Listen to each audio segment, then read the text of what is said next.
Buongiorno everyone, welcome to Magpie Mondays. Nice to be back on a Monday, isn't it? Oh, it is, aye. Monday break. feeling. Aye, Monday madness. Monday is made a little bit easier thanks to another 3 points here at home to Palace. Exactly, Renty. It was a boring fucking game. Nah, it's not beat around the bush, it was a dreadful game. I think if I didn't have the amount of beers that I had, I probably would have fell asleep. I still have much match today.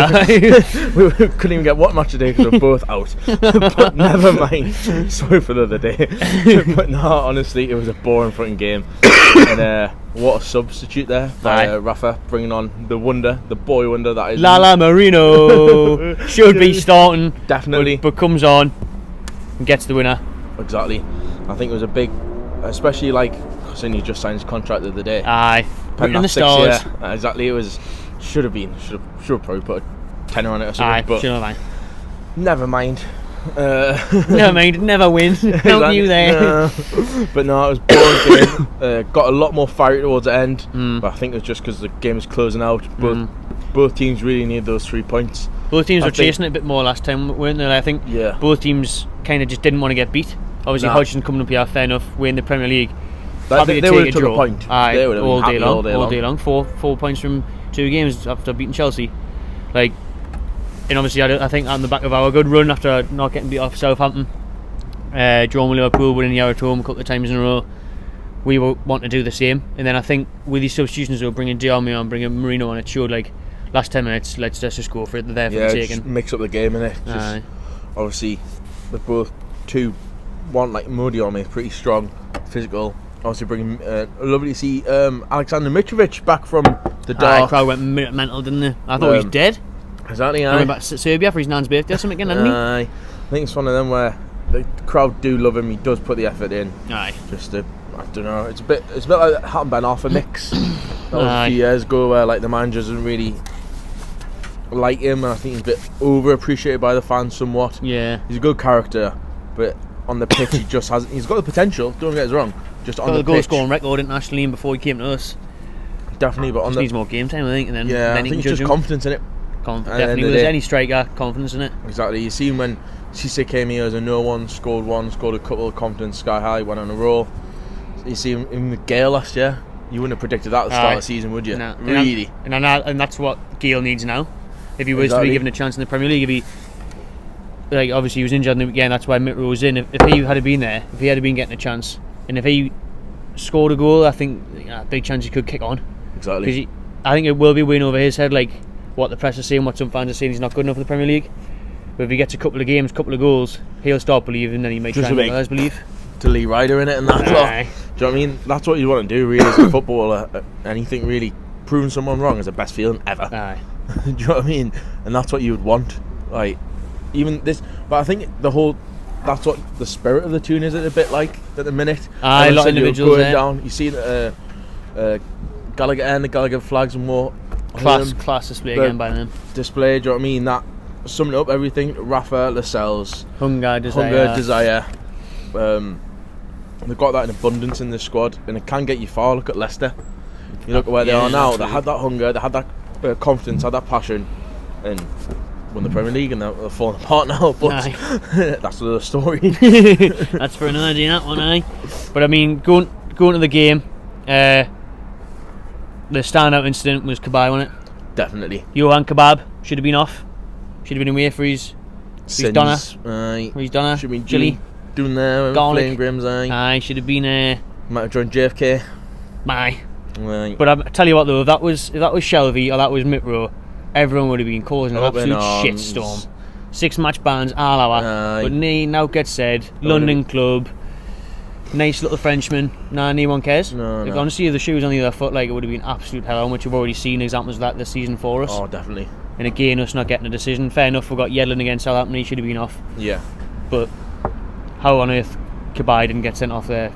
I mean, beyond me. You knew by the players' reactions, both sides, the fans' reactions. Soon he was arms up, pleading his innocence. With the ref bombing over as well, you thought he was just going to give it. Exactly. But he bottled it, and you could tell when Kebab, when he didn't get given the call, and he was like, "Oh right, cheers mate, thanks for cuddling the ref." And that he was just like, "How? I've got away with that one." I think it would have been one of them. The ref would have got slated if he had given it, just because of how the game was. It was a tight game. It was one of them big decisions. I swear. Where they could have pointed to it and be like, "That was the moment," and we lost because Kebab got sent off. Because of the ref. But I think there's so much money in football these days and so many big decisions. I think referees are just bottling it purely on that they can't, like, if you're given it, fair enough, Tottenham fans would have been happy, but the Crystal Palace fans, the press would have been like, oh no, don't 10-man Palace just beaten by Newcastle. Yeah, exactly. You can see them crying.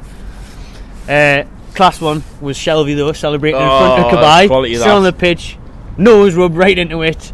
That's what you get for leaving. So, and again, the grass isn't always greener. Townsend as well, he didn't have a particularly great game. Nah, they both looked like they were totally affected by the booze. Like, some players, you know, like so the best players just rub it off, don't care, it motivates them. Exactly. But I think people like them little snakes, they just couldn't handle it. Nah, I think with them two as well, when they were here, it wasn't just like, fan favourites, weren't they?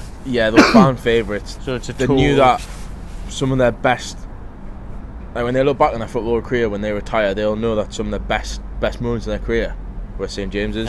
Especially Townsend. Like, what the fuck's he done since? I know. He had little cameos for Spurs, showed glimpses, came to us. Somehow got in England. Late, Then came back here.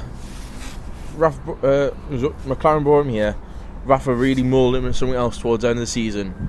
And then he got in the England squad and he hasn't been seen since. Jumped ship when times got hard for us in the Championship. Wasn't even getting the Palace squad under Sam, was he? Like, even De Boer, no, start the season was in and out. Exactly, aye. So, well, that's what you're fucking getting. You should put faith in people who put faith in you. True. You should have rode out the storm, stick it out for a year, and look at the likes of Richie, it's paid dividends staying. Exactly, yeah. And especially like even Lascelles, I think I'm not saying he would have, but I think there would be a few teams fishing around him. Aye. Do you know what I mean? And even Mitrovic and Chancel and Bemba, you know what I mean? I know they're not big players in that squad, but they're still there. Aye. It's still important members, but they could have easily jumped ship and went, see us later because you're going down. But and I think last season what the team went through is why we're reaping the rewards now, because the togetherness, and the long slog that was the Championship and the way it ended on a high. You can see the dressing room is just so tight. Definitely renty, you see that as well with the other sides that came up, like Brighton on an absolute roll. Brighton on a roll. We're on a roll. Huddersfield beating Man United. Huddersfield beating Man United, man. I read 12 months ago, I wonder what the odds would have that been on. Nah. Do you know what I mean? It would have been absolutely mad. Newcastle, Huddersfield and Brighton have got like a collective of 37 points, the most of any like trio of teams promoted from the Championship in the last it's not only that, 10 years. Just when you see the grounds as well, everyone's just like, the fans are loving it. Do you know what I mean? And you see like, I think you love it more when you're a club like Leicester, like Brighton and Huddersfield, because they've never been there. Yeah, so that's they're true. Absolutely cherishing it. So every match day, no matter who they're playing, everyone's huge. It's like fucking buzzing. It's like the Wembley final, isn't it? Aye, it is. So, like, week in, week out for them. If you're a Huddersfield fan this time last year, would you have said that you would even be playing Man United, never mind beating them? And imagine as a Huddersfield player as well, though, when you come out on the pitch and the fans are like that. Exactly, like that. Aaron Moy, he was like, before he signed for City, he was like near one playing in Scotland, was he? He's Australian wonder kid. Aye, Man City young, and then he's scoring against Man Australian United. Shelby. Aussie John Joe. Aussie John Joe. Aye. John Joe's Aussie cousin. Decent little player, like. But just to round up the Palace game, you've got to say to all the Palace fans how much of a disgrace Zaha is. Really winds me up, that little twat, like. Just any opportunity to hit the deck, and he's just that type of player. He's just got all the promise. You've been to United, you've done now but Shag Moisey's daughter, and you just diving about, trying to win daft little fouls. So overrated as well, like. So overrated. I takes a couple of players on now and again, scores a goal, but I bet his statistics are shite. Got Naughton Hatem Ben Arfa. Naughton Ben Arfa, who's linked with a return. He is actually leading on that. That would be some return. I think. That'll just top it off. Do you want to see it myself? Yes. Well, Ben Arfa instead of Jose Benitez, I please. Yeah, exactly. Number 10. Ben Arfa, number 10 rule, man. Honestly, Ben Arfa coming back. I know he splits the fans like Marmite. He does, like. I mean, some games he does go missing and lazy and frustrated, but it's better than what we've got now, and he's capable of that wonderful moment. Wouldn't you under Pardew though? The amount of players that came here and did. Like nothing. There's a list of them. Aye. But I think I don't know, there were daft stories about him turning up with training pissed and whatnot, but who doesn't turn up with pissed? Aye, but we've done it before. Aye, but when you come a bit too often.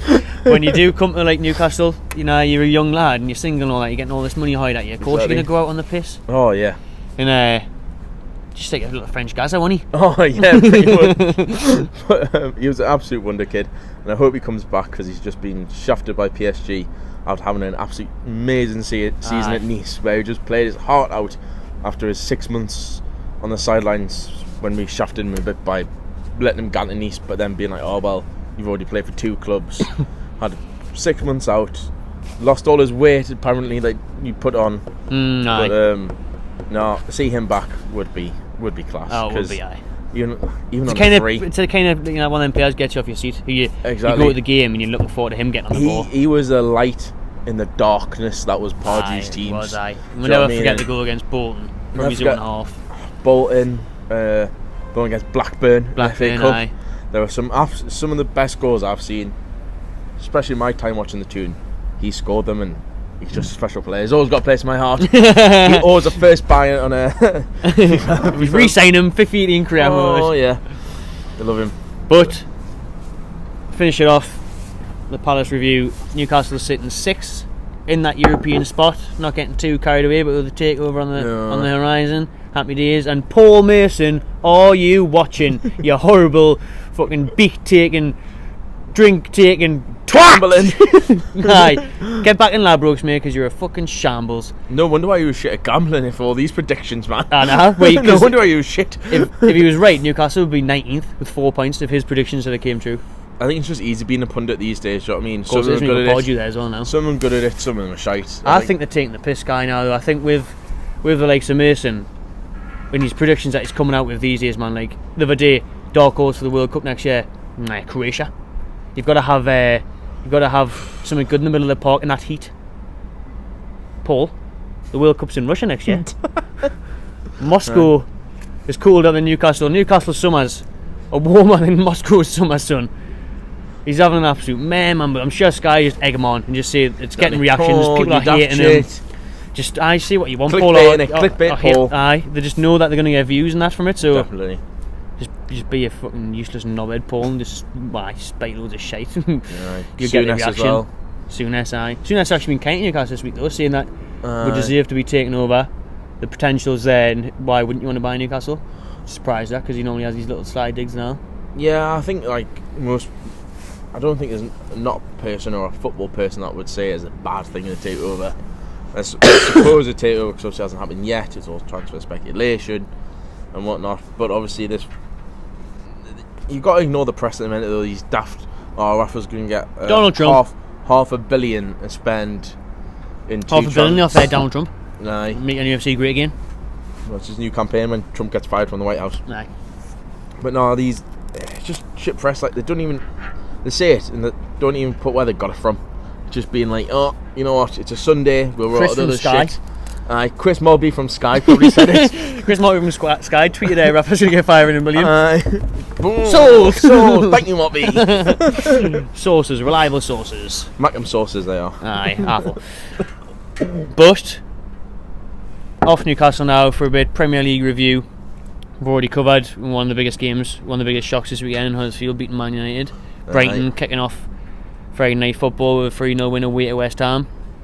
Bilic looks like he'll be the next man out the door. He does. He's still there. Well, breaking news this afternoon was Koeman got the boot. Aye, Ronald Koeman's out the door, Everton, after only a few months in charge. Big investments over the summer. And he's gone already. Crazy. Results haven't went the way. They've had a tough run of fixtures early on, but I don't think there's been any promise there for the fans to shout about as they be encouraged by, and it's not just getting beat, they're getting hammered. He bought loads of number 10s and not a striker. Doesn't make sense, eh? I mean, he brought Sandro, I don't know who the fuck he is, don't think anyone knows, and I don't think he knows because he hasn't been playing. No.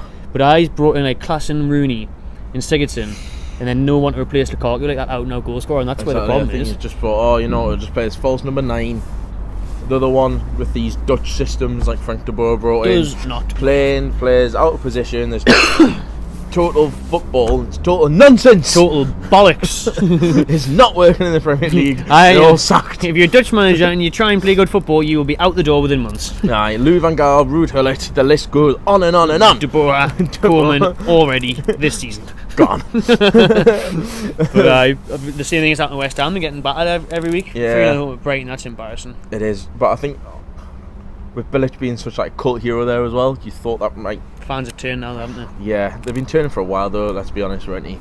Like, I think he didn't really get the players and he wanted. Got a few players in the summer. Still that but big not. investment though. Like, I mean, big money for like Donautovic and Joe Hart letting in 3 against Brighton. Yeah, Joe's just. It's going to be the wage bill must be huge at West Ham. Well, if they get relegated, they're shafted. But saying that, they can't have stadium as well. They can't have a massive wage bill because they pay about £100 a week in rent for that stadium. Because we're paying it out of our pockets. Thank you, David Cameron. Thank you, David Cameron and Cameron Brady and all them wankers. Wankers, government wankers. Wanker. But no, obviously we did touch on the Man United one, but on the other side of Manchester, City winning again. Everyone's talking about how United are going to go unbeaten. I could see City doing it now. I could not. Do you know what I mean? They've just got that. Their team's just amazing. De Bruyne again, man. De Bruyne, just absolutely unreal. Fun. Everyone chips in with goals. Yeah, exactly. Like everyone chips in with goals. The strength and depth. Do you know what I mean? Don't have Guerrero in the start lineup. Oh, we have a Jesus on the bench. Do you know what I mean? It's immense, and they're going places. That team. I backed United at the start of the season, but now I've got to say City like. And after slating United last week for going to park the bus against Liverpool, well, how does that look now? Now there's 1 point from 2 away games. If they had just went for it, they could have easily put a few goals past Arsenal, just like Tottenham have this weekend. Yeah. And then obviously you shouldn't be getting beat at Huddersfield, but it's the Premier League. Those results do happen. Should have the 3 points against Liverpool though. Exactly. I think it's too early to say, but come the end of the season, I think these 2 games for United will be the ones where. We'll know after the back. Festive fixtures, like loads of pile up the games, but. I think with Merino as well, he's just an idiot. Do you know what I mean? Sometimes just be like Jersey, calm it down. Do you know what I mean? Like, he's just a bit of a prick sometimes, isn't he? Like he is now. He is now. I think he didn't used to be, but I think he's just all gone to his head a bit. I think especially like slating all the players and stuff like that, and it's just like, well, saying he didn't have enough strength and depth. I think they've probably gotten the best. I know how much money do you want to spend, mate? Like, because you're lumping like people's budgets over 5 years on like 1 or 2 players. So how can you possibly complain about strength and depth? Strength and depth. You should be breeding people through from the academy, or you should be playing as well. Exactly, and you're at a big club like Wilson. Like, who have Man United really bought through in the last few years? Do you know what I mean? Like, they've had by Pogba back. Aye. Do you know what I mean? They bring the best. Well, not saying I know he's the best, but like Zlatan's the best boy, and he's getting on. Do you know what I mean? They got. I mean, Rashford broke through. Credit him, but that was a bit of a fluke due to injuries and stuff. Exactly. So that now they should be trying to find the next one. He didn't really get embedded in the squad as well as what they'd hoped, and people like Lingard, who are on massive money, get called in England saying just do nothing. Exactly. Like, see, he's one that I wouldn't mind having here. Well, he might be better at a club like this. Do you know what I mean? Like, where he might do a bit of a Townsend. Maybe a bit of a Townsend, a bit of a Ben Arfa, where he's always on the ball and he's a star player. Whereas at Man United, he's just not going to get out touching, is he? Exactly. He's just not going to get touching. Not going to be the main man. Just make a few cameo appearances. But I think if you're on that sort of money, you'll be happy just sitting on that United bench. Do you know what I mean? Of course, he's like at the end of the season. Lad now. End of the season, like, and like when you look at your paycheck every week, happy fucking days. Do you know what I mean? Haven't kicked a ball this week in front of a crowd. Do you know what I mean? I've played a few bits in training, but it's mad. Madness. Oh, madness. But I think that's about it. Covered in the Premier League this weekend. Covered Super Sunday there. Briefly touched on Tottenham hammering Liverpool 4-1. That was quite a result. That Wembley hoodoo seems to be over for them. Exactly, a big crowd as well. Big crowd. Even Diego Maradona was there. Fucking hell. Brought him across. Don't know why. I know. Pictures in the papers. Probably pissed on the wrong plane or something. No, I think it was piss. He was just on the beak. Paul Merson. Him and Paul Merson were just on the beak. At Wembley, on the beak. Seen there's a picture of Harry Kane and Lloris and Maradona, and it's being like, oh, you're good at scoring goals, you're good at saving goals. I'm scoring, and you're good at saving goals. He does both, doesn't he? At the same time, midget tits. Cookie fat shit. Way. That'll do for a late night edition here of Magpie Mondays. Try to get tickets for the Burnley game. If we don't hopefully do an M&F away. If we don't get tickets for them, we'll do a vlog though. Bit like the Swansea one that's on YouTube, where we just zoom in, show a bit, and zoom in the telly. Pretty much. Show you all the major incidents and we talk shite about it. Pretty much. See you later, everyone. Enjoy yourself.